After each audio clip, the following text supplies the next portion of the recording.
দুদিন ধরে বেশ শরীরটা খারাপ যাচ্ছে, জানি না কেন। দুদিন ধরে আমার ঠিক মতন ঘুম হচ্ছে না। এদিকে রাতেও দেরি হচ্ছে ঘুমাতে, 12টা 1টা বেজে যাচ্ছে। আর এদিকে ভোর 4টে 4:30 ঘুম ভেঙে যাচ্ছে। আর সেই ঘুম ভেঙে যাওয়ার কারণে আমার প্রচণ্ড পরিমাণে মাথা যন্ত্রণা করছে। যেহেতু শরীরে তো ঘুমেরও খুব দরকার, ঘুমের ঘাটতি হওয়া মানে ভীষণ পরিমাণে ক্ষতি। এমনিতেই 8 ঘন্টা ঘুমাতে হয়, তাও যদি না ঘুমাই তারপরে দুপুরে তো আর আমার ঘুমই হয় না।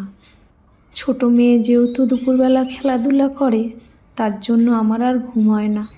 ও যেহেতু ছোট, সবসময় ছুরি কাছি নিয়ে খেলতে থাকে। কোনো সময় যদি বিপদ আপদ ঘটে যায়, সেই কারণে ওর সঙ্গে আমিই জেগে থাকি।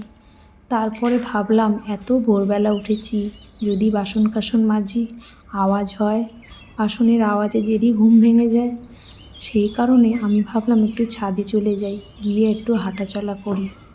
ছাদে গিয়ে দেখলাম আজকে বেশ প্রকৃতি পরিবেশটা খুব ভালো লাগছে। চারিদিকে সিক্ত হাওয়া, কোকিলের ডাক, আমার খুব ভালো লাগছে।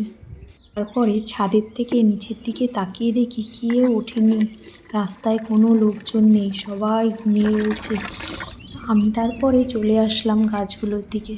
গাছগুলোতে গোড়ার দিকে দেখি একটু জল নেই, গাছগুলো প্রায় শুকিয়ে গেছে। শরীরটাও না ভালো থাকায় গাছে জল দিতেও পারছিলাম না। এসে ভাবলাম ঠিকই করেছি, গাছে জল দিয়ে দিই। মগে করে জল নিয়ে তারপরে সব কটা গাছে আমি দিয়ে দিলাম। আর গাছে বেশ ফুল ফুটেছিল কয়েকটা।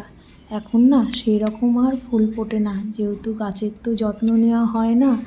আর শরীরটা ভালো না থাকায় গাছে সেরকম জলও দিতে পারি না, ওষুধও দেওয়া হয় না। গাছের গোড়ায় মাটিগুলো তো রিপোর্টিং করতে হয়, সেও করতে পারি না। তা যাই হোক, গাছের কটা ফুল তুলে আমি আবার চলে গেলাম ঘরে। নানা কাজ থাকে ঘরের মধ্যেও। ঘর দুয়ার ঝাড় দিয়ে মুছে নিয়ে এদিকে আমার টিফিনটা করে নিয়ে তোমাদের দাদাভাই তো খেয়ে নিল। বাজার করে যেহেতু নিয়ে এসেছে, তোমাদের দাদাভাইকে যতই বলি টিফিনটা খেয়ে বাজারে যাও, একদম টিফিন খেয়ে বাজারে যায় না। বাজার সবসময় করে এসেই তারপরে টিফিন খায়। আর এদিকে দেখো মুরলা মাছ আর এদিকে রুই মাছ নিয়ে এসেছে আজকে। মাছগুলো কিন্তু বেশ টাটকা, আর তোমাদের দাদাভাই সবসময় মুরলা মাছটা একটু টাটকাই আনে। খাই আমি, আমার একটু বেশিই পছন্দ মুরলা মাছটা। মাছগুলো বের করতে করতে অঝারে বৃষ্টি চলে আসে। তারপরে তো মেয়ে তো বলে, মা বৃষ্টি নেমে গেছে, জামা কাপড় রয়েছে। তারপরে গিয়ে দেখি আমার যাই সব জামা কাপড়গুলো গুছিয়ে নিয়ে আসছে। শেষে একটা তোমাদের দাদাভাইয়ের জামা ছিল, সেইটাই আমি তুলে আনতে গেছি।